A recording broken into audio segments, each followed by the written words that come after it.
خبر شامل کرتے ہیں لالیاں سے، جہاں سے ہمارے تحصیل رپورٹر محمد عمران کی رپورٹ کے مطابق لالیاں پریس کلب کے نائب صدر غلام نصیر الدین عمرے کی سعادت حاصل کرنے کے بعد وطن واپس۔ پریس کلب عہدیداران کی مبارکباد۔ تفصیلات کے مطابق لالیاں پریس کلب کے نائب صدر غلام نصیر الدین اپنی فیملی کے ہمراہ عمرے کی سعادت حاصل کرنے کے بعد بحفاظت وطن واپس پہنچ گئے۔ ان کی واپسی پر لالیاں پریس کلب کے عہدیداران ان کی رہائش گاہ پر جا کر ملاقات کی، عمرے کی سعادت حاصل کرنے پر دلی مبارکباد پیش کی اور نیک تمناؤں کا اظہار کیا۔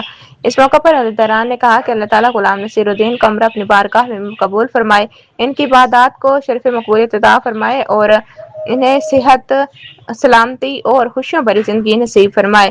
وفد نے ان کی دینی سعادت پر خوشی کا اظہار کرتے ہوئے کہا کہ حرمین شریفین کی حاضری ہر مسلمان کی ذیلی آرزو ہوتی ہے اور اللہ تعالیٰ اپنے خاص بندوں کو یہ عظیم سعادت عطا فرماتا ہے۔